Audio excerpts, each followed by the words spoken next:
जावा सीखने के लिए हमारे चैनल लर्न कोडिंग को सब्सक्राइब करें। आज के इस वीडियो में हमारा टॉपिक रहेगा JDBC।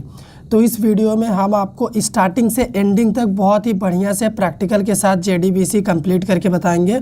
अगर आप वीडियो को पूरा देख लेते हैं तो इस बात की गारंटी मैं आपको देता हूं कि आप JDBC सीख जाएंगे। तो सबसे पहला क्वेश्चन होगा हमारा हाउ टू परफॉर्म JDBC।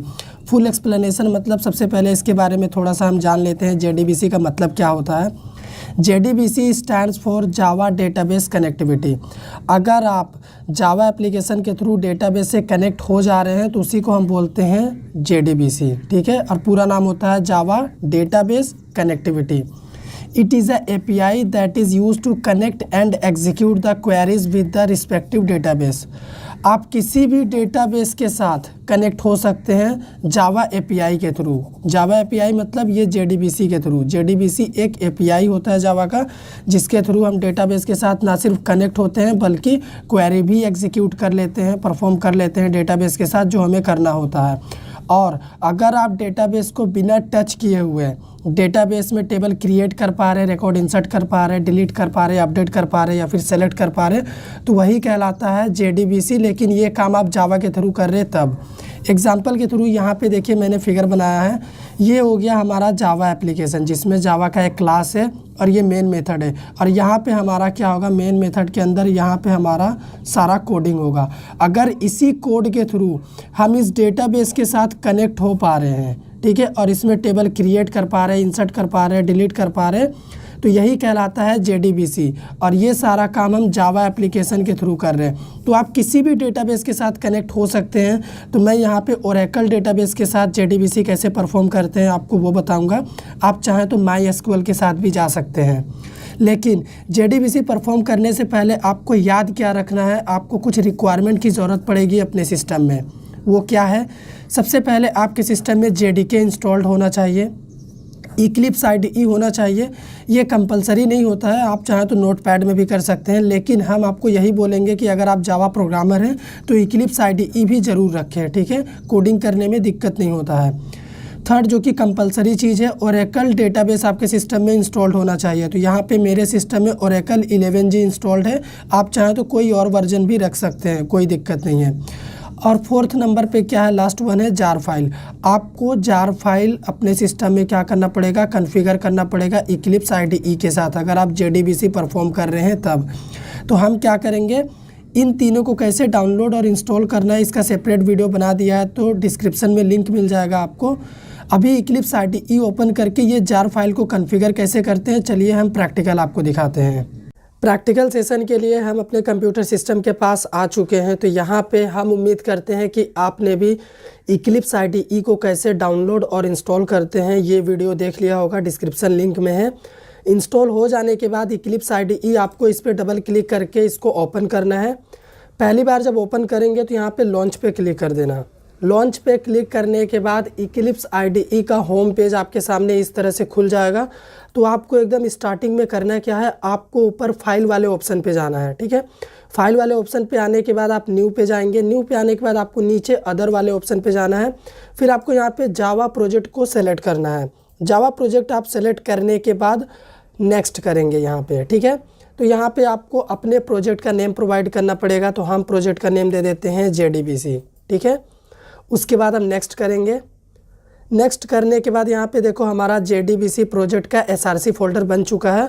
अभी हम क्या करेंगे, फिनिश कर देंगे इसको। तो यहाँ पे हम डोंट क्रिएट, मॉड्यूल क्रिएट नहीं करेंगे और इसको भी हम नो कर देंगे। तो देखो हमारा प्रोजेक्ट एक्सप्लोरर में JDBC प्रोजेक्ट आ चुका है। अगर इसको हम एक्सपेंड करें यहाँ पे तो देखो SRC फोल्डर आपको दिखता होगा। आपको करना क्या है, अभी स्टार्टिंग में SRC फोल्डर में ही आपको राइट क्लिक करना है। SRC फोल्डर में राइट क्लिक करने के बाद आपको यहाँ पे क्लास को सिलेक्ट करना है। क्लास सेलेक्ट करने के बाद यहाँ पे आपको क्लास का नेम प्रोवाइड करना पड़ेगा। तो क्लास का नेम हम रख देते हैं यहाँ पे JDBC कनेक्शन, क्योंकि अभी हम क्या करेंगे, डेटाबेस से कनेक्ट होंगे और हमें मेन मेथड चाहिए होगा अपने प्रोग्राम में, तो हम इसको भी यहाँ पे चेक कर देंगे। और हमारा जो पैकेज है ना वो डिफ़ॉल्ट रहेगा, ठीक है। अभी क्या करते हैं हम, यहाँ पे शायद हमने क्लास का नेम कुछ ज़्यादा ही ले लिया, इसीलिए हमारा फिनिश बटन इनेबल नहीं हो रहा, ठीक है। तो क्या करते हैं, इसको थोड़ा सा JDBC कनेक्ट नेम रहेगा क्लास का JDBC कनेक्ट। अभी फिनिश करते हैं। जैसे ही हमने फिनिश पे क्लिक करा, आप यहाँ पे देख सकते हैं हमारा JDBC कनेक्ट नाम का क्लास बन चुका है, मेन मेथड भी आ चुका है। अब हम क्या करेंगे, यहाँ पे डायरेक्ट कोडिंग करेंगे। तो डेटाबेस से कनेक्ट कैसे होते हैं वो कोड हमें लिखना है। अभी स्टेप 1 में हम देखेंगे कि डेटाबेस के साथ कनेक्ट कैसे करते हैं जावा एप्लीकेशन को। तो उसके लिए हम जावा में एक प्री डिफाइंड क्लास होता है जिसका नाम है क्लास, ठीक है। इस क्लास के थ्रू हम क्या करेंगे, ड्राइवर क्लास को लोड करेंगे सबसे पहले अपने जावा एप्लीकेशन में। तो इस क्लास के पास एक मेथड होता है फॉर नेम नाम का, जो कि स्टैटिक मेथड है इसी क्लास का। इसमें हम डबल कोट्स के अंदर ड्राइवर क्लास को लोड करेंगे। जैसे ही हम ड्राइवर क्लास को लोड करेंगे उसके बाद हमें अपना लोकल होस्ट का एड्रेस प्रोवाइड करना पड़ेगा, तब जाके हमारा क्या होगा, डेटाबेस से हम कनेक्ट हो जाएंगे। तो एड्रेस लोड करने के लिए हम कनेक्शन इंटरफेस भी यूज़ करेंगे यहाँ पे, ठीक है, जिसमें हम लोकल होस्ट वगैरह सारी चीज़ें लिखेंगे। तो चलिए इन चीज़ों को हम प्रैक्टिकली देख लेते हैं और डेटाबेस से कनेक्ट होके एक टेबल भी क्रिएट कर लेते हैं। तो मैंने आपको नोट्स में ही बोला था क्लास होता है, जावा में एक प्री डिफाइंड क्लास होता है जिसका नाम ही है क्लास। उसके पास एक प्री डिफाइंड स्टैटिक मेथड है फॉर नेम, जिसके थ्रू हम ड्राइवर क्लास को लोड करेंगे सबसे पहले। तो यहाँ पे हम लिखेंगे क्लास, याद रखना C कैपिटल होना चाहिए। उसके बाद फॉर नेम हमारे मेथड का नेम होगा। और यहाँ पे हम क्या करेंगे, अपना ओरेकल का जो ड्राइवर क्लास है उसको लोड करेंगे। तो सबसे पहले हमें लिखना पड़ेगा यहाँ पे ओरेकल, फिर हम देंगे डॉट JDBC, एक एक चीज़ हम समझाएंगे। फिर हम देंगे डॉट ड्राइवर, फिर हमको क्या देना है डॉट, और यहाँ पे फाइनली अब लिखना है ओरेकल ड्राइवर। तो लास्ट में ओरेकल का O और ड्राइवर का D कैपिटल होना चाहिए। तो ये हमने ओरेकल डेटाबेस का ड्राइवर क्लास लोड कर दिया है यहाँ पे। अब हमें करना क्या है, अब हमें सिंपल सा काम करना। तो ये जो कोड हम लिख रहे हैं ना, ये बहुत ही रिस्की कोड है, इसमें एक्सेप्शन आ सकता है बाद में। इसीलिए हम क्या करेंगे, इस रिस्की कोड को ट्राई कैच के प्रोटेक्शन में लिखेंगे, ठीक है। ट्राई कैच ब्लॉक बना देते हैं और ट्राई कैच के प्रोटेक्शन में हमारा कोड रहेगा। तो अगर कोई एक्सेप्शन भी आता है तो प्रोग्राम हमारा टर्मिनेट नहीं होगा, ठीक है। तो यहाँ पे ट्राई ब्लॉक के अंदर इसको हम लिखेंगे। ड्राइवर क्लास लोड करने के बाद हमारा अगला स्टेटमेंट होगा कनेक्शन क्रिएट करना, ठीक है। कनेक्शन कैसे क्रिएट करेंगे, उसके लिए हम कनेक्शन इंटरफेस यूज़ करेंगे। C कैपिटल है, ठीक है, और यहाँ पे उसका एक वेरिएबल ले लेंगे। अब हमें लिखना क्या है यहाँ पे, अब हमें लिखना है ड्राइवर मैनेजर। ड्राइवर मैनेजर ये क्या है, ये एक क्लास है। ड्राइवर मैनेजर एक क्लास है जिसके पास एक मेथड है गेट कनेक्शन नाम का। अब इस गेट कनेक्शन मेथड में हम क्या करेंगे, पाथ प्रोवाइड करेंगे ताकि हम JDBC से कनेक्शन इस्टेब्लिश कर सके। सबसे पहले हम लिखेंगे JDBC, उसके बाद कॉलन देंगे, यहाँ पे हम कॉलन देंगे, ठीक है। फिर हम लिखेंगे ओरेकल, फिर कॉलन। उसके बाद हमें क्या लिखना है, हमें लिखना है थीन। एक एक चीज़ समझाएंगे, ये थीन क्या है पहले हम लिख लेते हैं, @ उसके बाद लोकल होस्ट लिखेंगे क्योंकि इसी सिस्टम में हम JDBC परफॉर्म कर रहे हैं जिसमें हम कोडिंग कर रहे हैं, इसी के डेटाबेस को कनेक्ट करेंगे। लोकल होस्ट, उसके बाद 1521 ये हमारा पोर्ट नंबर हुआ, और XE ये ओरेकल का हमारा सर्विस हुआ, ठीक है। अब हमें क्या करना, अपने डेटाबेस में ना यूज़र नेम और पासवर्ड होता है। हर डेटाबेस में यूज़र नेम और पासवर्ड होता है जो हमें अब यहाँ पे प्रोवाइड करना पड़ेगा। तो सबसे पहले हम अपना डेटाबेस अब ओपन करते हैं, ठीक है। डेटाबेस ओपन करने के लिए यहाँ पे हम लिखेंगे रन SQL कमांड लाइन, ठीक है। इसको ओपन करेंगे। ओपन हो जाने के बाद सबसे पहले यहाँ पे हम लिखेंगे कनेक्ट। यूज़र का नेम है हमारा सिस्टम और पासवर्ड हमारा है 273113। तो देखो डेटाबेस से हम कनेक्ट हो चुके हैं। तो सेम यही यूज़र नेम सिस्टम अभी हम जावा एप्लीकेशन को प्रोवाइड करेंगे और पासवर्ड जो हमने इंसर्ट किया वो भी देंगे। तो यहाँ पे यूज़र नेम हम लिख देंगे सिस्टम और पासवर्ड था हमारा 273113। पासवर्ड दिखाई नहीं देता है जब हम प्रोवाइड करते हैं तब। तो यहाँ पे कनेक्शन इंटरफेस एक पैकेज के अंदर है, हमें इंपोर्ट करना पड़ेगा। तो कनेक्शन वाले के ऊपर माउस का कर्सर ले जाओ और यहाँ पे इंपोर्ट कनेक्शन java.sql पे क्लिक कर दो। देखो पैकेज अपने आप इंपोर्ट हो गया, करना नहीं पड़ा। यही एडवांटेज होता है जिसकी वजह से मैं इक्लिप्स IDE में JDBC आपको बता रहा हूँ। तो JDBC हमारा हो गया जावा API, ठीक है, स्टार्टिंग में ये, और ये हो गया हमारा डेटाबेस। थीन हो गया हमारा ड्राइवर, ठीक है, ये एक ड्राइवर क्लास है। लोकल होस्ट हम इसी सिस्टम में परफॉर्म कर रहे हैं। 1521 हमारा पोर्ट नंबर, एक्सी हमारा ओरेकल का सर्विस है, ये सिस्टम हमारा यूज़र नेम है, ओरेकल डेटाबेस में यूज़र नेम सिस्टम है अपना, और ये हमारा डेटाबेस का पासवर्ड है। ठीक है, इतना समझ लेने के बाद आपको अब करना क्या है, आपको अब अगले स्टेप में जाना है। अगले स्टेप में मतलब टेबल क्रिएट करने का क्वेरी कैसे फायर करेंगे हम। तो चलिए अब हम अपने अगले स्टेप में मूव करते हैं। अब स्टेप नंबर 2 में हम क्या देखेंगे, टेबल कैसे क्रिएट करते हैं डेटाबेस में। ठीक है, जावा एपीआई के थ्रू। तो सबसे पहले स्टेटमेंट इंटरफेस हम यूज़ करेंगे उसके लिए। ठीक है, और स्टेटमेंट इंटरफेस के पास एक मेथड होता है एग्जीक्यूट अपडेट, जिसमें हम क्या करेंगे, डेटाबेस का क्वेरी फायर करेंगे। तो यहाँ पे वो क्वेरी हम फायर करेंगे जिससे टेबल क्रिएट होता है। तो चलिए प्रैक्टिकली देख लेते हैं कि कैसे इस काम को करना है। अब फिर हम अपने कोडिंग सेक्शन को आगे बढ़ाते हैं। तो यहाँ पे हम क्या करेंगे, जैसा कि मैंने बताया कि हम स्टेटमेंट इंटरफेस यूज़ करेंगे।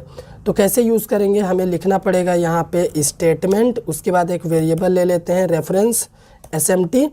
अब यहाँ पे क्या करेंगे, हमने जो कनेक्शन क्रिएट किया था कनेक्शन इंटरफेस की मदद से, इसका यूज़ करेंगे। कौन वेरिएबल का, रेफरेंस वेरिएबल का कौन डॉट, यहाँ पे अपने पास एक मेथड होता है क्रिएट स्टेटमेंट। तो हम क्या करेंगे, उसी मेथड को अभी यहाँ पे कॉल करेंगे, क्रिएट स्टेटमेंट।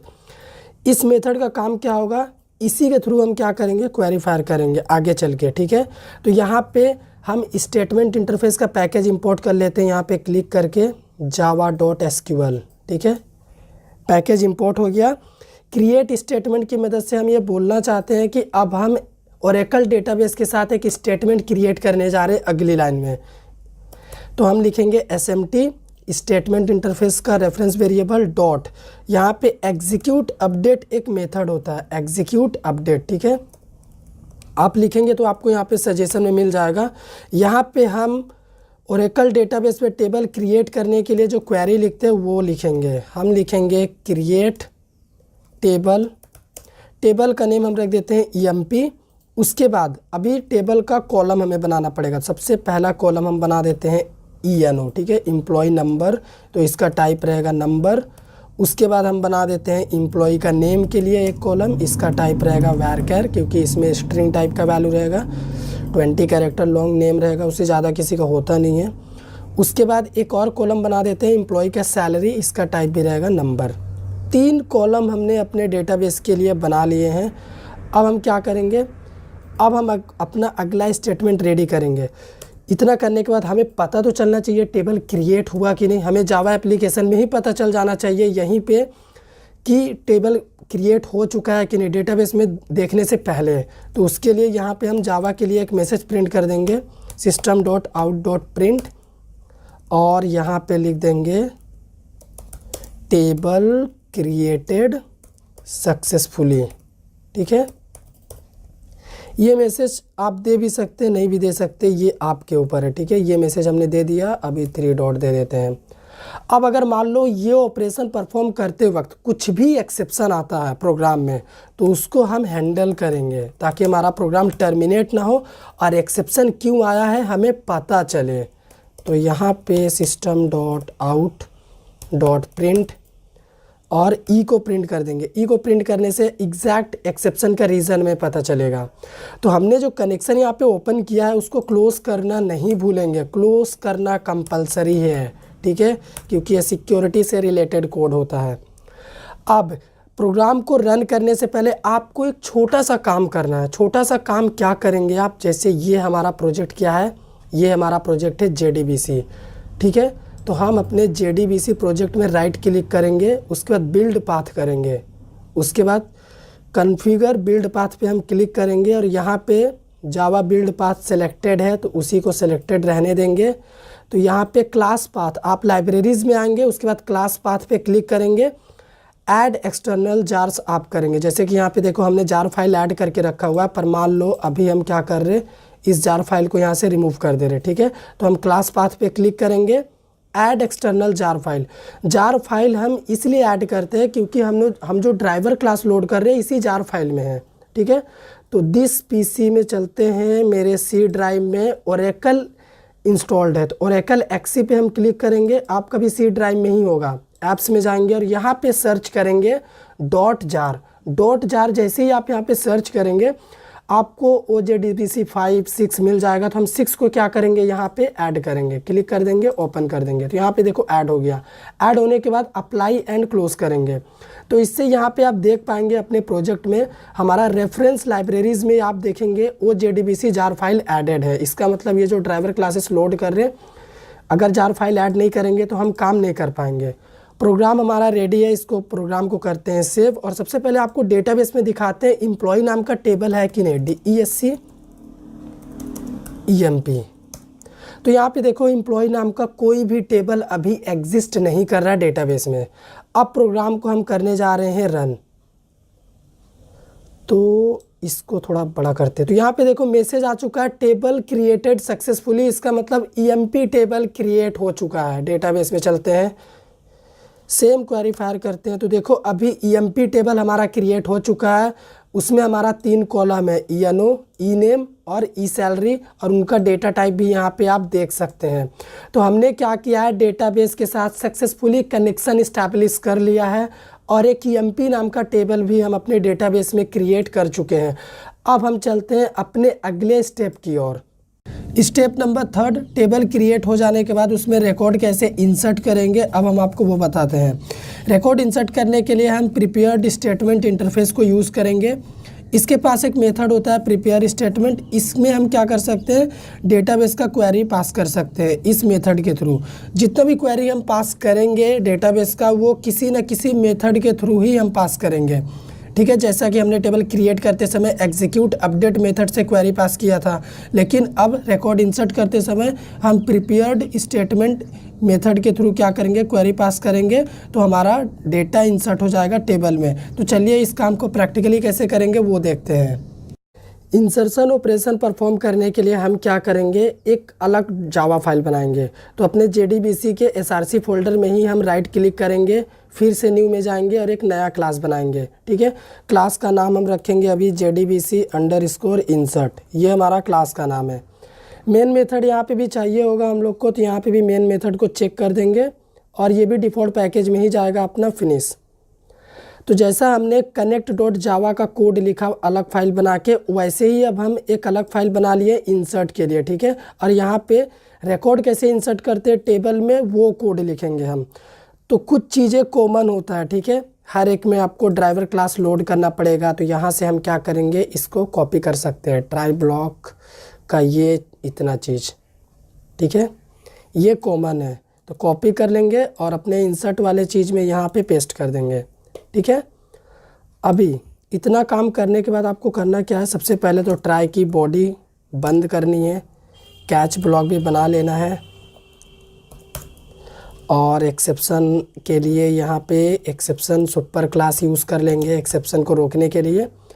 अब यहाँ पे हम रिकॉर्ड इंसर्ट करने के लिए प्रिपेयर्ड स्टेटमेंट इंटरफेस यूज़ करेंगे। आप चाहें तो स्टेटमेंट इंटरफेस भी यूज़ कर सकते हैं, आपकी मर्ज़ी। जैसा कि हमने यहाँ पे देखो connect.java में स्टेटमेंट इंटरफेस यूज़ किया था, तो आप इसके थ्रू भी रिकॉर्ड इंसर्ट कर सकते हैं, लेकिन हम प्रिपेयर्ड स्टेटमेंट यूज़ करेंगे रिकॉर्ड इंसर्ट करने के लिए। उसका एडवांटेज क्या है हम आपको बता देंगे अभी, लेकिन पहले लिख लेते हैं। हमें लिखना पड़ेगा प्रिपेयर्ड स्टेटमेंट। ठीक है, उसके बाद इसका एक वेरिएबल ले लेंगे। तो इसका पैकेज इंपोर्ट कर लेते हैं। यहाँ पे राइट क्लिक करके हमने स्पेलिंग मिस्टेक कर दिया, क्या, प्रीपेयर्ड, यहाँ पे P कैपिटल नहीं होगा। ठीक है, थोड़ा आपको भी ध्यान देना पड़ेगा, तभी इसका पैकेज हम इंपोर्ट कर लेते हैं। देखो यहाँ पे इंपोर्ट हो गया। यहाँ पे सिंपल सा एडवांटेज क्या मिलेगा आपको, सीधा कनेक्शन ऑब्जेक्ट यूज़ करो कनेक्शन इंटरफेस का, और प्रिपेयर स्टेटमेंट इसका एक प्री डिफाइंड मेथड होता है, और इसमें आपको अपना ओरेकल का जो इंसर्शन वाला क्वेरी होता है ना वो फायर कर दो, सिंपल। तो यहाँ पे हम लिखेंगे इंसर्ट इनटू टेबल का नाम है हमारे EMP। ठीक है, यहाँ पे देख लो डेटाबेस में भी EMP है, और यहाँ कनेक्शन के टाइम में भी हमने EMP ही लिया था। तो टेबल का नाम EMP है, तो इंसर्ट इनटू EMP। उसके बाद हम लिखते हैं ओरेकल डेटाबेस के लिए वैल्यूज़, और कितना कॉलम है हमारे टेबल में। हमारे टेबल में कितना कॉलम है, 3 कॉलम है, ENO, ENAME, ESAL। तो तीनों कॉलम को हमें यहाँ पे मेंशन करने का ज़रूरत नहीं है। हम क्या करेंगे, 3 टाइम्स क्वेश्चन मार्क यहाँ पे पुट कर देंगे। ये एडवांटेज होता है प्रिपेयर्ड स्टेटमेंट यूज़ करने का। ठीक है, 3 क्वेश्चन मार्क मतलब 3 कॉलम का वैल्यू ये लेगा। अब हम वेरिएबल से वैल्यू इनपुट कराएंगे अपने टेबल में। ठीक है, तो यहाँ पे उसके लिए हम बफर रीडर एक क्लास यूज़ करेंगे। बफर्ड रीडर, ये हमने आपको कोर जावा में पढ़ाया है, ये क्या होता है क्लास। अगर आपने कोर जावा नहीं पढ़ा है तो हो सकता है आपको दिक्कत हो, लेकिन JDBC आप परफॉर्म कर रहे हैं, इसका मतलब हम मान के चल रहे हैं कि आपने कोर जावा पढ़ा है। बफर रीडर, उसके बाद यहाँ पे आपको इसके अंदर हम एक और ऑब्जेक्ट बनाएंगे, न्यू एक और क्लास यूज़ करेंगे, उसका नाम है input stream reader. Input stream reader, इसे हम क्या करेंगे, रन टाइम में वैल्यू इनपुट लेंगे यूज़र से वेरिएबल में, तो हम लिखेंगे system.in। ठीक है, तो बफर रीडर का पैकेज इंपोर्ट कर लेते हैं क्लिक करके यहाँ पे, और इनपुट स्ट्रीम रीडर का भी हम पैकेज इंपोर्ट कर लेते हैं। तो जो भी एरर था वो रिमूव हो चुका है। अब हम सिंपल सा एक वाइल लूप यूज़ करेंगे कोडिंग में। वाइल लूप यूज़ करने का मतलब क्या कि हम यूज़र जितना चाहे उतना रिकॉर्ड इंसर्ट कर सकता है अपने टेबल में, इसीलिए इसका कंडीशन हम स्टार्टिंग में ही ट्रू रखेंगे। ठीक है, जब यूज़र चाहेगा कि अब नहीं करना है मुझे रिकॉर्ड इंसर्ट, तभी जाके रिकॉर्ड इंसर्ट होना बंद होगा। तो यहाँ पे हम एक मैसेज पास करेंगे system.out.print, और यहाँ पे हम देना चाहेंगे एंटर EMP-ID, एम्प्लॉय का ID इंसर्ट करो, आपको बोलेगा एंटर करने। ठीक है, उसके बाद तो एम्प्लॉय का ID का टाइप क्या है, ID का टाइप है, देखो एम्प्लॉय नंबर मतलब वही, उसका टाइप है नंबर। तो यहाँ पे इंटीजर टाइप का वेरिएबल हम यूज़ करेंगे, इंट एम्प्लॉय नंबर है ना, ENO वेरिएबल का नाम रख ले रहे हैं ताकि आपको कन्फ्यूज़न ना हो। आप वेरिएबल का नाम कुछ भी रख सकते हैं, आपकी मर्जी। इंटीजर डॉट यहाँ पे हम लिखेंगे पारसेंट, उसके बाद br डॉट रीड लाइन। तो ये हम क्यों लिखे हम आपको समझा देते हैं। देखो हम जो भी वैल्यू इनपुट करेंगे बफर रीडर क्लास के थ्रू करेंगे, इसके ऑब्जेक्ट के थ्रू, तो ये स्ट्रिंग वैल्यू इनपुट करने के लिए हमें अलाउ करता है। तो जो भी स्ट्रिंग वैल्यू यहाँ से हम इनपुट लेंगे उसको इंटीजर में कन्वर्ट करके ENO वेरिएबल में स्टोर कर लेंगे। इसी तरह हम क्या करेंगे, एम्प्लॉय का नेम इनपुट करेंगे। ठीक है, क्योंकि हमारा सेकेंड जो कॉलम है उसमें एम्प्लॉय का नेम हमें देना है। देखो यहाँ पे एम्प्लॉय का नेम सेकेंड कॉलम, तो एम्प्लॉय एंटर एम्प्लॉय नेम, यहाँ पे मैसेज को चेंज कर दो। बहुत ही बेसिक से बता रहा हूँ, ठीक है, आपको एक भी डाउट नहीं होगा समझने के लिए। JDBC बहुत आसान चीज़ है ये। तो एम्प्लॉय का नेम स्ट्रिंग वैल्यू ही है, कुछ कन्वर्ट करने का ज़रूरत नहीं है यहाँ पे। तो यहाँ पे direct br dot read line अगर हम लिखते हैं तो हमारा काम हो जाएगा, लेकिन इसका टाइप रहेगा स्ट्रिंग। ठीक है, तो अभी देखो ये अपना काम हो रहा है यहाँ पे। अभी एक और वैल्यू हमें इनपुट करनी है, एम्प्लॉय का सैलरी। यहाँ पे देखो एक कॉलम है सैलरी, इसका टाइप है नंबर। तो क्या करेंगे हम, एम्प्लॉय एंटर एम्प्लॉय सैलरी।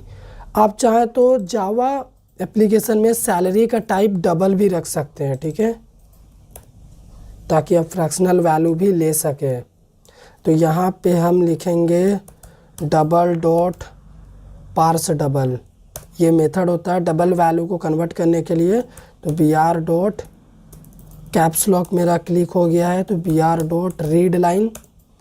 तो यहाँ से जो भी वैल्यू इनपुट होगा स्ट्रिंग टाइप का वैल्यू, उसको हम कन्वर्ट कर लेंगे किसमें, डबल में। डबल में कन्वर्ट होने के बाद सैलरी वेरिएबल में वो वैल्यू चला गया है। अब हम क्या करेंगे, तीनों वैल्यू को तीनों कॉलम में फिट भी तो करना है। तो कौन सा कॉलम पहले है, कौन सा कॉलम बीच में है, कौन सा कॉलम लास्ट में है, जावा एप्लीकेशन को बताना पड़ेगा, क्योंकि जावा को नहीं पता ओरेकल डेटाबेस में कौन सा टेबल किस नंबर पे है। तो यहाँ पे हम प्रिपेयर्ड स्टेटमेंट का ये ऑब्जेक्ट यूज़ करेंगे जावा को ये बताने के लिए। psmt डॉट एक मेथड होता है सेट इंट। ठीक है, इंट। तो यहाँ पे हम सबसे पहले क्या करेंगे, पोजीशन बताएंगे 1। उसके बाद ये हमारा ENO मतलब जो भी एम्प्लॉय का ID इनपुट होगा वो कॉलम 1 में जाएगा। ठीक है, फिर एक और SMT dot set string, string value के लिए इसका ये सेकंड नंबर का कॉलम है अपना, तो सेकंड रहेगा ई नेम, ठीक है। उसके बाद PSMT डॉट सेट डबल, तो यहाँ पे डबल के लिए सेट डबल, हमने कुछ मिस्टेक किया क्या, अच्छा P कैपिटल हमने लिख दिया। सेट डबल यहाँ पे हम लिखेंगे, मेथड होता है इसके लिए भी, इसका पोजीशन है 3 और 3 में जाएगा अपना सैलरी, क्योंकि सेल जो हमारा कॉलम है डेटाबेस में वो सबसे लास्ट कॉलम है, सबसे नीचे थर्ड नंबर पे, इसीलिए थर्ड पोजीशन उसका। इतना काम करने के बाद अभी हम कंडीशन लगाएंगे, ठीक है। ये होगा अपना मेन लॉजिक का पार्ट। तो यहाँ पे हम लिखेंगे इंट, एक इंटीजर टाइप का काउंट वेरिएबल हम बना लेंगे, और जो भी प्रिपेयर्ड स्टेटमेंट के वेरिएबल में वैल्यू आ रहा PSMT में ही, तो ये तीनों वैल्यू जा रहा है इंसर्ट होके। तो यहाँ से हम क्या कर सकते हैं, क्वेरी फायर कर सकते हैं। तो हम लिखेंगे एग्जीक्यूट अपडेट, ये एक मेथड है, ठीक है। अभी इसको ऐसे ही यहाँ पे बना के छोड़ दो। अब कंडीशन लगा दो कि अगर हम यहाँ पे रिकॉर्ड इंसर्ट करेंगे, इसका मतलब डेफिनेटली ये मेथड कुछ वैल्यू रिटर्न करेगा काउंट को, ठीक है। तो काउंट का वैल्यू अगर मान के चलो 0 से ग्रेटर होता है, ठीक है, 0 से ग्रेटर होता है, इसका मतलब ज़रूर कुछ ना कुछ रिकॉर्ड डेटाबेस में इंसर्ट हुआ है, ठीक है। तो यहाँ पे हम क्या बोल सकते हैं, यहाँ पे हम एक स्टेटमेंट दे सकते हैं। अगर आप काली ब्रैकेट नहीं भी ओपन करेंगे तो भी चलेगा, आप डायरेक्टली भी लिख सकते हैं, क्योंकि एक सिंगल लाइन का स्टेटमेंट हम लिखने जा रहे हैं। तो यहाँ पे हम मैसेज पास कर सकते हैं। मैसेज पास क्या कर सकते हैं, काउंट कॉन्कैटिनेशन ऑपरेटर, मतलब 1 रो क्रिएटेड, 1 रो इंसर्टेड, 1 रिकॉर्ड लिख देते हैं यहाँ पे, 1 रिकॉर्ड इंसर्टेड। ये मैसेज प्रिंट हो जाना चाहिए, ठीक है। नहीं तो क्या प्रिंट होना चाहिए, रिकॉर्ड इंसर्ट नहीं हुआ तो एल्स में जाएगा, और यहाँ पे सेम वही उसका अल्टरनेट स्टेटमेंट होगा कि रिकॉर्ड इंसर्शन फेल हो गया, रिकॉर्ड इंसर्ट ही नहीं हुआ। तो यहाँ पे डायरेक्टली डबल कोट्स में लिखेंगे नो रिकॉर्ड इंसर्टेड, कोई भी रिकॉर्ड इंसर्ट नहीं हुआ, ठीक है। तो ये अपना कोड रेडी है। अब रिकॉर्ड इंसर्ट करने के बाद हम चाहते हैं कि यूज़र से पूछे कि आप और भी रिकॉर्ड इंसर्ट करना चाहते हैं कि नहीं करना चाहते हैं, ठीक है। तो उसके लिए यहाँ पे एक स्टेटमेंट हम क्रिएट कर रहे हैं, एकदम डायनेमिक JDBC कनेक्शन बता रहा हूँ आपको। सब कुछ आप जावा से हैंडल कर सकते हैं, आपको ओरेकल डेटाबेस को टच भी नहीं करना है। तो यहाँ पे एक क्वेश्चन पूछेगा, do you want to insert more records, ठीक है। ये आपसे पूछा जाएगा क्योंकि आप क्या हैं, आप डेवलपर हैं, तो सब चीज़ आप खुद कर सकते हैं। तो यहाँ पे एक चॉइस लेंगे स्ट्रिंग टाइप का वेरिएबल CH, और उसमें वैल्यू इनपुट कराएंगे रन टाइम में। तो string value read line method पहले भी कर चुके हम, और यहाँ पे कंडीशन एक सेट कर देंगे इफ़ का। एक एक चीज़ आपको समझ में आता होगा, मैं ये मान के चल रहा हूँ, क्योंकि हम एकदम बेसिक से आपको बता रहे हैं, ठीक है। तो यहाँ पे हम क्या करेंगे, यहाँ पे हम सिंपल लिखेंगे CH.EQU इक्वल्स इग्नोर मेथड होता है, ठीक है, इग्नोर केस, ये मेथड यूज़ करेंगे। इक्वल्स इग्नोर केस मेथड हम इसलिए यूज़ कर रहे हैं, और यहाँ पे डबल कोट्स में वैल्यू पास कर देंगे। नो भी कर सकते हैं आप, यस भी कर सकते हैं। तो अगर हम यहाँ पे लिखेंगे यस, तो इग्नोर केस में अगर आप कैपिटल में भी यस लिखेंगे, स्मॉल में भी लिखेंगे, कैमल केस लेटर में भी लिखेंगे, यस लिखेंगे मतलब वो यस ही समझेगा उसको, इसीलिए इक्वल इग्नोर केस हम यूज़ किए हैं। और उसके बाद यहाँ पे ब्रेक लगा देंगे, ठीक है। और एक्सेप्शन को हम हैंडल कर ही रहे हैं, तो यहाँ पे कैच ब्लॉक में लिख देंगे system.out.print, और डबल कोट्स में अपना मैसेज रख देते हैं। मैसेज कुछ नहीं, एक्सेप्शन ऑब्जेक्ट को ही प्रिंट कर देते हैं, ताकि एक्सेप्शन अगर आए तो उसका मेन रीज़न क्या है हमें वो भी पता चल जाए, ठीक है। तो अपना कोड रेडी है। यहाँ पे सिंपल एक बात बता दूँ, प्रिपेयर्ड स्टेटमेंट के जगह पे आप स्टेटमेंट इंटरफेस भी यूज़ कर सकते हैं, यस यू कैन यूज़, लेकिन इसको यूज़ करना बहुत ही सिंपल है, ठीक है, इसीलिए हम यूज़ किए हैं। प्रोग्राम को सेव करते हैं। अभी डेटाबेस में दिखाते हैं EMP टेबल में कोई रिकॉर्ड नहीं है, सेलेक्ट स्टार फ्रॉम EMP, देखो नो रोज सिलेक्टेड, इसका मतलब खाली है। अब प्रोग्राम को करने जा रहे रन। तो यहाँ पे हमें name is already used by an existing object, अच्छा ये कहना चाहता है कि ये जो नेम है ये पहले से ही डेटाबेस में एग्जिस्ट कर रहा है EMP। हमको तो लगता है ये कोड रन कर गया है, हमको करना क्या है, इस कोड को रन करना है, ठीक है, इंसर्ट वाला। देखो यहाँ पे फर्स्ट टाइम क्या हुआ ना, ये वाला कोड रन कर गया था पहला वाला, लेकिन हमको सेकंड वाला इंसर्शन वाला कोड रन करना, तभी देखो ये रन कर गया। एम्प्लॉय आईडी बोल रहा है 10 डाल देते हैं, एम्प्लॉय का नेम डाल देते हैं अखिलेश, एम्प्लॉय का सैलरी डाल देते हैं, ये है अपना सैलरी, ठीक है। क्या डाल दें, ये मेरा सैलरी है। तो यहाँ पे बोल रहा 1 रो इंसर्टेड, 1 रो इंसर्टेड, उसके बाद बोल रहा do you want to insert more record. तो यहाँ पे अगर हम बोल दे यस, तो फिर से क्या बोलेगा, रिकॉर्ड इंसर्ट करिए। तो हम क्या कर सकते हैं, फिर रिकॉर्ड अभी इंसर्ट कर सकते हैं। तो ये कोड अपना अभी एग्जीक्यूट नहीं कर रहा। यस करने के बाद ये प्रोग्राम आगे क्यों नहीं बढ़ रहा है, इसका रीज़न मैं आपको बता देता हूँ। एक रिकॉर्ड इंसर्ट हो चुका है, ठीक है, क्योंकि यहाँ पे मैंने ना यस लिख दिया है। जैसे ही यस होगा ब्रेक हो जा रहा है वहीं पे, यहाँ पे अपने को नो लिखना है, ठीक है। तो अभी एक रिकॉर्ड इंसर्ट हो चुका है। सबसे पहले आपको वो दिखा देते हैं, ये देखो अभी हमने यही रिकॉर्ड इंसर्ट किया, ठीक है। अब नो हमने कर दिया है और ये एक लाइन में मैसेज आ रहा, मतलब कितना ख़राब लग रहा है, ऐसा लग रहा है कि हमने ये क्या लिख दिया है। तो हम क्या करेंगे, प्रिंट एलन यूज़ करके सबको न्यू लाइन में कर देंगे प्रिंट, ठीक है, इसमें कोई दिक्कत नहीं है। अभी प्रोग्राम को फिर से रन कर रहे, अभी और रिकॉर्ड इंसर्ट करना है हमें। एम्प्लॉय आईडी इनपुट कर देते हैं 20, एम्प्लॉय का नेम रख देते हैं अंकुश, उसके बाद एम्प्लॉय का सैलरी रख देते हैं, ठीक है, 13405। तो अभी बोल रहा 1 रिकॉर्ड इंसर्टेड, तो यहाँ पे दिखा देते हैं सबसे पहले इंसर्ट हुआ कि नहीं। देखो यहाँ पे अंकुश का रिकॉर्ड इंसर्ट हो चुका है और बोल रहा है कि क्या अभी आप और रिकॉर्ड इंसर्ट करना चाहते हैं। तो हम बोल रहे हैं हाँ करना चाहते हैं। तो यहाँ पे फिर से प्रॉब्लम कर रहा है, ये प्रॉब्लम अभी क्यों किया हम चेक करते हैं। यस करने के बाद भी यहाँ पे हमारा प्रोग्राम आगे नहीं बढ़ रहा है। इसका 2 रीज़न है। सबसे पहले तो ये जो नो वैल्यू हम यहाँ पे प्रोवाइड कर रहे हैं इक्वल इग्नोर केस मेथड को, इसको यस नो का ऑप्शन रिसीव ही नहीं हो पा रहा। तो यहाँ पे हमें यस नो का ऑप्शन भी प्रोवाइड करना पड़ेगा जहाँ से ये रिसीव कर सके कि हाँ इस तरह का वैल्यू रहेगा तो हमको इग्नोर करके ब्रेक करना है, अगर यस रहेगा तो आगे बढ़ाना है। और सेकेंड रीज़न है कि यहाँ पे सेमी कोलन हमने पुट करके रखा है, कंडीशन में कभी सेमी कोलन होता ही नहीं है। तो ये 2 छोटा सा मिस्टेक हमने किया, इसकी वजह से हमारा प्रोग्राम आगे नहीं जा रहा। अब अगर इसको रन करें हम, 4th एम्प्लॉय का रिकॉर्ड अगर हम इंसर्ट करें, आईडी 40 दे दे, उसका नेम दे दे अल्ताफ़, ठीक है, एम्प्लॉय का नेम अल्ताफ़ और उसका सैलरी दे दे हम यहाँ पे 23,000। तो रिकॉर्ड इंसर्ट हो चुका है अल्ताफ़ का, आप डेटाबेस में देख सकते हैं, ये देखो। और अभी बोल रहा do you want to insert more record. तो अभी अगर हम बोलेंगे यस तो फिर से क्या बोलेगा, एम्प्लॉय आईडी। इसका मतलब अगर आप नो बोलेंगे तो रिकॉर्ड इंसर्ट आगे नहीं होगा, यस बोलेंगे तो इंसर्ट होगा।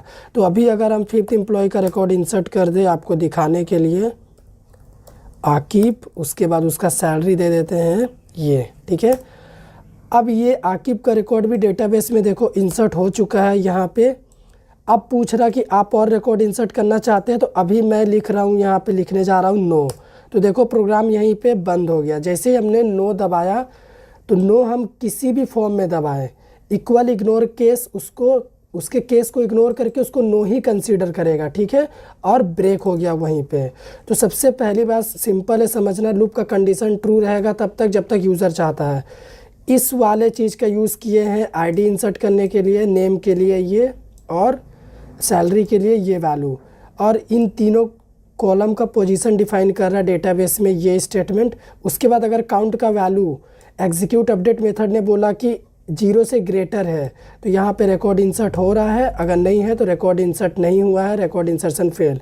उसके बाद हम बोल रहे हैं कि आप रिकॉर्ड इंसर्ट करना चाह रहे, अगर आप चाह रहे तो यहाँ पे उसका भी हमने एक कंडीशन दिया है। तो इस तरीके से आप क्या कर सकते हैं, अपने डेटाबेस के टेबल में रिकॉर्ड इंसर्ट कर सकते हैं by the help of Java application. अब चलिए हम अपने अगले स्टेप की ओर मूव करते हैं। स्टेप नंबर 4, अब मुझे जानना है कि मेरे टेबल में कितना रिकॉर्ड मैंने इंसर्ट किया है। मुझे सेलेक्ट करके क्या करना है उसको देखना है। तो कैसे देखेंगे, उसके लिए हम रिजल्ट सेट इंटरफेस यूज़ करेंगे। इसके पास एक मेथड होता है एग्जीक्यूट क्वेरी, ठीक है। एग्जीक्यूट क्वेरी मेथड में हम क्या करेंगे, जो भी क्वेरी होता है डेटाबेस का जिसके थ्रू हम रिकॉर्ड को सिलेक्ट करके देखते हैं वो वाला यहाँ पे पास कर देंगे। तो इससे क्या होगा, इससे हमारा जो भी डेटाबेस में रिकॉर्ड पड़ा हुआ है हम अपने जावा एप्लीकेशन के थ्रू देख सकते हैं बिना डेटाबेस में इंसर्ट किए हुए हम जावा के थ्रू रिकॉर्ड को देख सकते हैं कि डेटाबेस में क्या क्या डेटा पड़ा हुआ है। तो ये एग्जीक्यूट क्वेरी मेथड के थ्रू ही हम क्वेरी पास करेंगे जिससे डेटा शो होगा। तो चलिए प्रैक्टिकल देखते हैं। सबसे पहले हम क्या करते हैं, एक नया जावा फाइल क्रिएट कर लेते हैं रिकॉर्ड को फेच करने के लिए। तो JDBC प्रोजेक्ट के अंदर SRC फोल्डर में हम क्या करेंगे, राइट क्लिक करेंगे, न्यू पे जाएंगे और यहाँ पे एक क्लास बनाएंगे। ठीक है, क्लास सेलेक्ट करने के बाद तो क्लास का नेम हम रखते हैं JDBC_select। ठीक है, ये हमारे क्लास का नेम है और ये मेन मेथड को हम टिक कर देंगे और फिनिश कर देंगे। तो यहाँ पे देखो हमारे लिए एक नया क्लास बन के आ गया है। तो यहाँ पे कुछ कोडिंग कॉमन होता है, तो जितना पार्ट कॉमन है उतना हम यहाँ से कॉपी कर ले रहे और यहाँ पे पेस्ट कर दे रहे। ठीक है, अब रिकॉर्ड फेच करने के लिए हम रिजल्ट सेट इंटरफेस यूज़ करेंगे। तो सबसे पहले हमें उसका यहाँ पे एक ऑब्जेक्ट रेफरेंस बनाना पड़ेगा। तो हम लिखेंगे रिजल्ट सेट RS नाम का हम बना लेते हैं इक्वल SMT डॉट, एक मेथड होता है स्टेटमेंट इंटरफेस के पास जिसको हम बोलते हैं एग्जीक्यूट क्वेरी। ठीक है, इसी मेथड से हम क्या करेंगे, क्वेरी फायर करेंगे। डेटाबेस में जो भी रिकॉर्ड सेलेक्ट करने वाला क्वेरी होता है यहाँ पे लिख देंगे। तो हम लिखेंगे सेलेक्ट स्टार फ्रॉम EMP। इसी क्वेरी से हम सारा रिकॉर्ड अपने जावा एप्लीकेशन में देख पाएंगे। तो रिजल्ट सेट का पैकेज इंपोर्ट नहीं किए तो पैकेज इंपोर्ट कर लेते, यहाँ पे एरर हट गया। अब हम क्या करेंगे, एक लूप यूज़ करेंगे क्योंकि बहुत सारा रिकॉर्ड है हमारे टेबल में, डेटाबेस के टेबल में। तो लूप का कंडीशन यहाँ पे सिंपल सा रहेगा, एक रिकॉर्ड आने के बाद दूसरे में हमें जाना है, इसीलिए हम लिखेंगे RS.next। रिजल्ट सेट के थ्रू हम रिकॉर्ड एक रिकॉर्ड आएगा जैसे जैसे वैसे वैसे नेक्स्ट मेथड दूसरे रिकॉर्ड में हमें भेजेगा एक प्रिंट होने के बाद। तो यहाँ पे हम देखो किस टाइप का रिकॉर्ड है, एक है नंबर, दूसरा है स्ट्रिंग टाइप का वैल्यू और तीसरा है डबल टाइप का वैल्यू। ठीक है, तो हम क्या कहते हैं, नंबर के लिए यहाँ पे EID एक वेरिएबल ले लेते हैं। ये क्या करेगा, नंबर फेच करके हमें देगा। तो यहाँ पे लिखेंगे हम गेट इंट RS.getInt। जब हम वैल्यू लेंगे तो हम लिखेंगे गेट इंट। तो ये वैल्यू 1 पोजीशन पे है। ठीक है, पहला कॉलम है टेबल का। उसके बाद दूसरा हो गया हमारा स्ट्रिंग, तो यहाँ पे हम लिखेंगे स्ट्रिंग एम्प्लॉय का नेम। तो यहाँ पे RS.getString और इसका पोजीशन रखेंगे 2। इसी तरह एक और वैल्यू है हमारे पास डबल टाइप का। ठीक है, तो यहाँ पे हम लिखेंगे डबल और सैलरी। तो ESAL वेरिएबल बना रहे, वेरिएबल का नाम आप कुछ भी रख सकते हैं, RS.getDouble और इसका पोजीशन 3। ठीक है, जैसा हमने इंसर्ट करते समय जिस पोजीशन पे वैल्यू इंसर्ट किया था, यहाँ पे देखो set int, set string, set double method की मदद से, उसी तरह से अब वैल्यू को हम फेच करने के लिए get int, get string, get double में सेम पोजीशन के थ्रू फेच भी करेंगे। ठीक है, क्योंकि हमें उसी ऑर्डर में वैल्यू निकालनी भी है। अब यहाँ पे क्या करेंगे, हम लिखेंगे system.out. जावा एप्लीकेशन में वैल्यू प्रिंट होना चाहिए, तो यहाँ पे हम लिखेंगे system.out.println और एक मैसेज के साथ वैल्यू प्रिंट करेंगे। हम लिखेंगे एम्प्लॉई ID, उसके बाद स्पेस होना चाहिए बीच में, फिर हम EID को प्रिंट करेंगे क्योंकि EID में ही एम्प्लॉई का ID आएगा, वेरिएबल में ही। इसी तरह और 2 वैल्यू है, तो क्या करेंगे, एम्प्लॉई का नेम सेकंड नंबर पे आना चाहिए, तो एम्प्लॉई नेम और यहाँ पे नेम वेरिएबल को हम यूज़ करेंगे। फिर एम्प्लॉई सैलरी, यहाँ पे ESAL वेरिएबल को हम यूज़ करेंगे। हमारा कोड रेडी है, इतना ही लंबा कोड है। अब हम क्या करेंगे, कैच ब्लॉक यहाँ पे बना देंगे अगर कुछ एक्सेप्शन होता है, ताकि हमें यहाँ पे पता चले और उस एक्सेप्शन ऑब्जेक्ट को यहाँ पे हम प्रिंट कर देंगे बहुत ही आसानी से। ठीक है, कोड हमारा रेडी है। अब हम क्या करेंगे, अब हम सिंपली इस कोड को रन करेंगे। प्रोग्राम को सेव करते हैं और रन करते हैं। तो यहाँ पे देखो लाइन नंबर 26 के लिए हमें एक्सेप्शन बोल रहा है। यहाँ पे ट्राई ब्लॉक का जो काली ब्रैकेट है वो नहीं क्लोज हुआ है। ठीक है, तो ये मिस्टेक आपको नहीं करनी है, अगर करेंगे तो इसी तरह से एरर, और एरर आता है तो कितना ख़राब लगता है। तो यहाँ पे देखो सब रिकॉर्ड प्रिंट हुआ, लेकिन एक लाइन में प्रिंट हुआ, हमें पता ही नहीं चल रहा। तो हम क्या करेंगे, println यूज़ करेंगे। println न्यू लाइन के लिए अभी कोड को रन कर रहे हैं। अभी यहाँ पे देखिए आउटपुट हमारा आ चुका है और हमें समझ में भी आएगा। डेटाबेस में आप देखो ये हो गया फर्स्ट एम्प्लॉय का रिकॉर्ड, तो यहाँ पे देखो फर्स्ट एम्प्लॉय का रिकॉर्ड ऊपर का 3, उसके बाद ये सेकंड एम्प्लॉय का रिकॉर्ड, यहाँ पे भी देखो सेकंड एम्प्लॉय का रिकॉर्ड, उसका सैलरी भी है। अगर आप चाहते हैं कि हर एम्प्लॉय का रिकॉर्ड का बाद स्पेस भी आए तो आप वो भी कर सकते हैं। आपको करना क्या पड़ेगा, आपको यहाँ पे एक लाइन का कोड एक्स्ट्रा लिखना पड़ेगा। आप यहाँ पे ना डबल कोट्स में /n प्रिंट कर दो न्यू लाइन के लिए, ठीक है। तो अभी हर एक एम्प्लॉय का जब रिकॉर्ड आएगा तो वैल्यू स्पेस में मिलेगा आपको, तो इससे आप पता लगा सकते हैं। ये देखो अभी आपको दिक्कत नहीं होगा एम्प्लॉय का रिकॉर्ड पहचाने, पहला एम्प्लॉय, दूसरा, तीसरा, चौथा और पांचवा, और 5 रिकॉर्ड ही है हमारे डेटाबेस के टेबल में। तो इस तरीके से आप जावा एप्लीकेशन के थ्रू ओरेकल डेटाबेस से टेबल से रिकॉर्ड को फेच कर सकते हैं। स्टेप नंबर 5, अगर मान लो हमें कुछ रिकॉर्ड को अपडेट करना है, ठीक है, तो यहाँ पे हम कैसे करेंगे उस काम को। हमें स्टेटमेंट इंटरफेस यूज़ करना है और स्टेटमेंट इंटरफेस के पास एक मेथड होता है एग्जीक्यूट अपडेट मेथड। इस मेथड में डेटाबेस का जो भी अपडेट वाला क्वेरी है हम डबल कोट्स में पास करेंगे, तो इससे क्या होगा कि हमारा टेबल का रिकॉर्ड अपडेट कर सकते हैं हम जावा एप्लीकेशन के थ्रू। तो चलिए प्रैक्टिकल करके देखते हैं कि इस काम को हम कैसे परफॉर्म कर सकते हैं। अब हम देखेंगे प्रैक्टिकली कि डेटाबेस में पड़े इन रिकॉर्ड्स को अपडेट कैसे करते हैं। मान के चलिए कि मुझे अंकुश का सैलरी अपडेट करना है, तो कैसे करेंगे इस काम को हम। उसके लिए सबसे पहले हम अपने SRC फोल्डर में राइट क्लिक न्यू में जाके एक नया क्लास फाइल बनाएंगे, जावा फाइल। तो यहाँ पे फाइल का नाम होगा JDBC_update, ठीक है। आप भी बिल्कुल मेरे तरह ही करना ताकि बहुत ही आसानी से कर पाओ। हम जितना बेसिक से आपको बता रहे ना उतना बेसिक से आपको कहीं नहीं मिलेगा वीडियो, ठीक है, इसलिए इसको लाइक करना ज़रूर। तो यहाँ पे कैसे काम करेंगे हम इंसर्ट वाले सेक्शन में आएंगे और यहाँ का सारा कोड ना कॉपी पेस्ट कर देंगे सबसे पहले बिना देखे, क्योंकि अपडेट और इंसर्ट ना लगभग सेम ही है। तो कॉपी किए और यहाँ पे पेस्ट कर दिए। अभी कुछ जगह पे आपको अपना थोड़ा सा दिमाग लगाना पड़ेगा, तब जाके आप अपडेट कर पाएंगे, क्योंकि अपडेट एक अलग चीज़ है, इंसर्ट अलग चीज़ होता है, ठीक है। तो मेन मेथड में हम यहाँ पे कुछ वेरिएबल बनाएंगे। सबसे पहले एक स्ट्रिंग नाम का वैल्यू वेरिएबल बना रहे, ठीक है।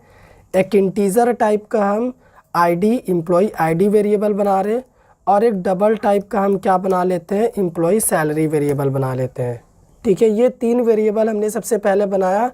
अब प्रिपेयर्ड स्टेटमेंट को हटा के यहाँ पे हम स्टेटमेंट इंटरफेस यूज़ करेंगे, ठीक है। तो स्टेटमेंट इंटरफेस का जो मेथड होता है क्रिएट स्टेटमेंट होता है। तो यहाँ पे प्रिपेयर्ड स्टेटमेंट हटा के यहाँ पे हम लिखेंगे क्रिएट स्टेटमेंट, .create स्टेटमेंट, ये वाला मेथड। इतना चेंजेस करने के बाद स्टेटमेंट का पैकेज इंपोर्ट कर लेते हैं। यहाँ पे पैकेज इंपोर्ट हो चुका है। इतना काम करने के बाद आपको आना है, बफर रीडर हमारा रहेगा क्योंकि वैल्यू रीड करेंगे। इस लूप को सबसे पहले हटा दो, लूप का कोई काम नहीं है अपडेट के टाइम पे, ठीक है। तो एंटर एम्प्लॉय आईडी, ठीक है, ये लाइन रहेगा। उसके बाद एम्प्लॉय आईडी भी हम क्या कर रहे, इनपुट करेंगे। तो सबसे पहले हम जो भी यहाँ पे एम्प्लॉय आईडी इनपुट करेंगे उसको हम एक स्ट्रिंग वेरिएबल में स्टोर करके रखेंगे, ठीक है। तो हमारे पास स्ट्रिंग वेरिएबल पहले से ही है वैल्यू नाम का, ठीक है। तो इसी में हम क्या करेंगे, ये जो भी वैल्यू यहाँ से हम इनपुट लेंगे उसको स्टोर करेंगे सबसे पहले वैल्यू में, फिर उसको हम यहाँ पे कन्वर्ट करेंगे। तो हमारा EID जो कि इंटीजर वेरिएबल है उसमें आएगा वैल्यू, तो हम लिखेंगे यहाँ पे कन्वर्ट करके integer.parseInt, ठीक है। और यहाँ पे वैल्यू को पास कर देंगे, तो जो भी स्ट्रिंग वैल्यू होगा वो इंटीजर में कन्वर्ट हो जाएगा, ठीक है। अब इसी तरह से हमें एम्प्लॉय का सैलरी भी करना है। तो इस लाइन को यहाँ से हम 3 लाइन को कॉपी करेंगे और ये एम्प्लॉय का सैलरी के जगह पे पेस्ट कर देंगे, और यहाँ पे एम्प्लॉय का salary, enter employee new salary लिख देते हैं, ठीक है, क्योंकि हम सैलरी को अपडेट करेंगे। तो यहाँ पे जो भी वैल्यू स्ट्रिंग वैल्यू आ रहा उसको हमको किस में करना है, ESAL वेरिएबल में स्टोर करके रखना है। तो उसके लिए एक मेथड होता है, डबल में कन्वर्ट करना पड़ेगा। तो यहाँ पे हम लिखेंगे पार्स डबल और वैल्यू।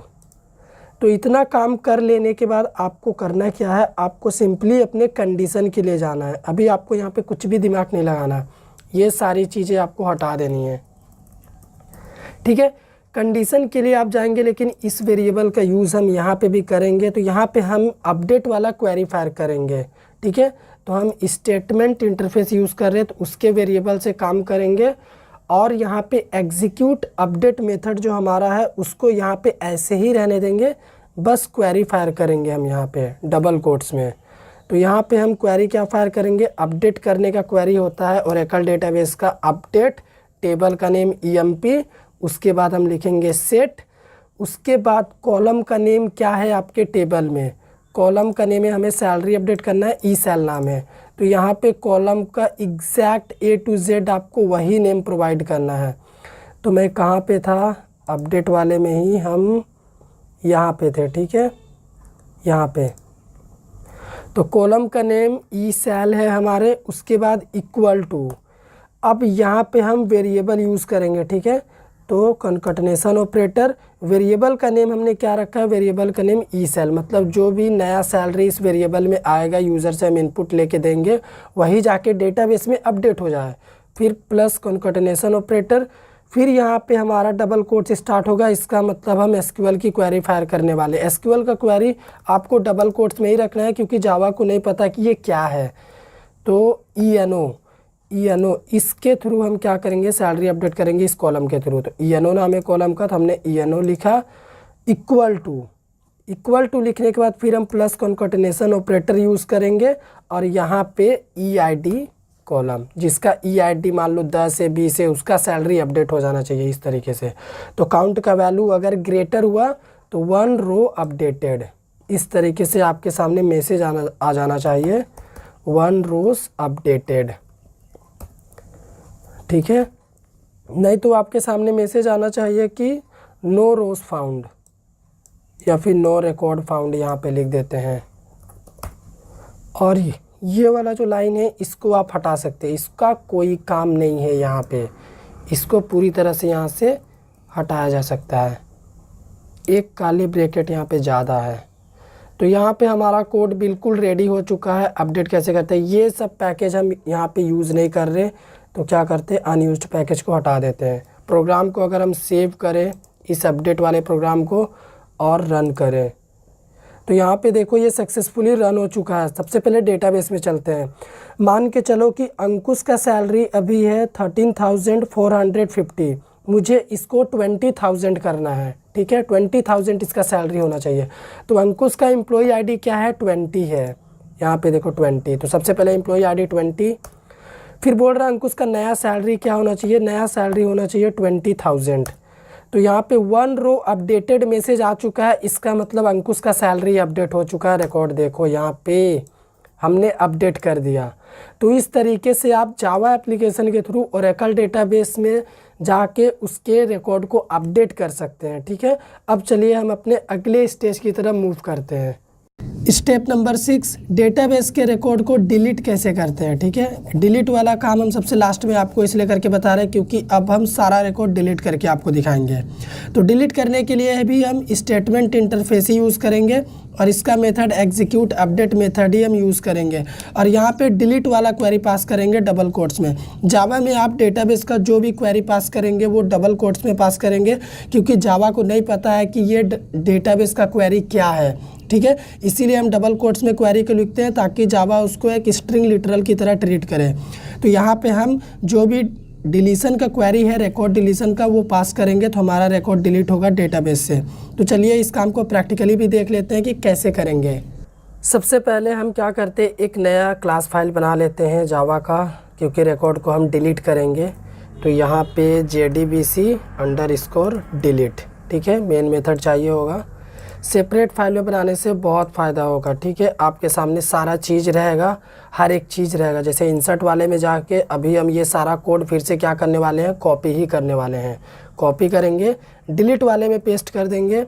उसके बाद यहाँ पे बहुत सारी चीज़ें सेम रहेंगी, ठीक है। तो हम क्या करेंगे, जितना भी चीज़ यहाँ पे सेम रहेगा उतने चीज़ को कंसिडर करेंगे, बाकी को हटा देंगे। जैसे प्रिपेयर्ड स्टेटमेंट नहीं रहेगा, सिर्फ स्टेटमेंट रहेगा, ठीक है। तो यहाँ पे एक मेथड भी चेंज होगा अपना। तो कॉन डॉट हमें लिखना पड़ेगा मेथड का नेम यहाँ पे क्रिएट स्टेटमेंट, क्रिएट स्टेटमेंट। ये मेथड हम स्टेटमेंट इंटरफेस का यूज़ करेंगे। इसका पैकेज इंपोर्ट कर लेते हैं फटाफट, java.sql पैकेज में है। और ये अनयूज्ड पैकेज जो प्रिपेयर्ड स्टेटमेंट वाला है, इसको बाद में हम रिमूव करेंगे। ठीक है, अब हम वाइल लूप यही रहेगा, सेम टू सेम रहेगा। अभी आपको यहाँ पे मैसेज देना है एंटर डिलीशन रिकॉर्ड, ठीक है, या फिर एंटर डिलीशन एम्प्लॉय आईडी। जिस भी एम्प्लॉय का रिकॉर्ड आप डिलीट कर रहे हैं उसका एम्प्लॉय आईडी आप यहाँ पे एंटर करो। तो वैल्यू एंटर है, कुछ चेंजेस नहीं करेंगे। उसके बाद ये हमें कुछ नहीं चाहिए, ठीक है, ये सारा चीज़ हमें नहीं चाहिए यहाँ पे, इसको रिमूव कर देंगे। सिंपल सा हम काउंट वाले चीज़ पे आएंगे। यहाँ पे SMT हमारा वेरिएबल का नेम है, देखो यहाँ पे, ठीक है। तो अगर काउंट को वैल्यू कौन रिटर्न करेगा, यहाँ पे काउंट को वैल्यू रिटर्न करेगा एग्जीक्यूट अपडेट मेथड। तो यहाँ पे क्या करेंगे, क्वेरी फायर करेंगे डेटाबेस में रिकॉर्ड डिलीट करने के लिए, डिलीट फ्रॉम टेबल का नेम EMP। उसके बाद वेयर हम रिकॉर्ड को डिलीट कर रहे हैं ENO कॉलम यूज़ करके, ठीक है। तो हम यहाँ पे लिखेंगे वेयर ENO, ठीक है, ENO इक्वल टू, उसके बाद कॉन्कैटिनेशन ऑपरेटर। अभी जावा अपना वेरिएबल यूज़ करेगा, तो जो भी वेरिएबल का वैल्यू हम प्रोवाइड करेंगे वही रिकॉर्ड डेटाबेस से डिलीट होगा, इसके अलावा और कुछ भी डिलीट नहीं होगा। तो यहाँ पे ये क्वेरी फायर करने के बाद अगर डेटाबेस में ये वाला कंडीशन भी सही है, आप चाहें तो इसके जगह पे एक और कंडीशन भी सेट कर सकते हैं, ठीक है। इक्वल 1 मतलब ग्रेटर देन 0 मतलब क्या, एक से ज़्यादा ही रिकॉर्ड रहेगा टेबल में, या फिर इक्वल 1 एटलीस्ट अगर एक रिकॉर्ड भी होता है टेबल में तो वो क्या होगा, डिलीट होगा। तो यहाँ पे मैसेज आ जाना चाहिए 1 रिकॉर्ड डिलीटेड, ठीक है, या फिर 1 रोज डिलीटेड, जैसा डेटाबेस हमें बोलता है वैसा मैसेज यहाँ पे लगा देंगे। एल्स में बोलेगा नहीं, रिकॉर्ड डिलीशन फेल हो गया, नो रिकॉर्ड डिलीटेड। अगर कुछ भी एरर आता है तो एल्स में आएगा, बोलेगा रिकॉर्ड डिलीट नहीं हुआ। अगर टेबल में एक भी डेटा नहीं रहेगा तब बोलेगा नो रिकॉर्ड डिलीटेड, क्योंकि जब रिकॉर्ड नहीं रहेगा तब तो कुछ डिलीट होगा नहीं।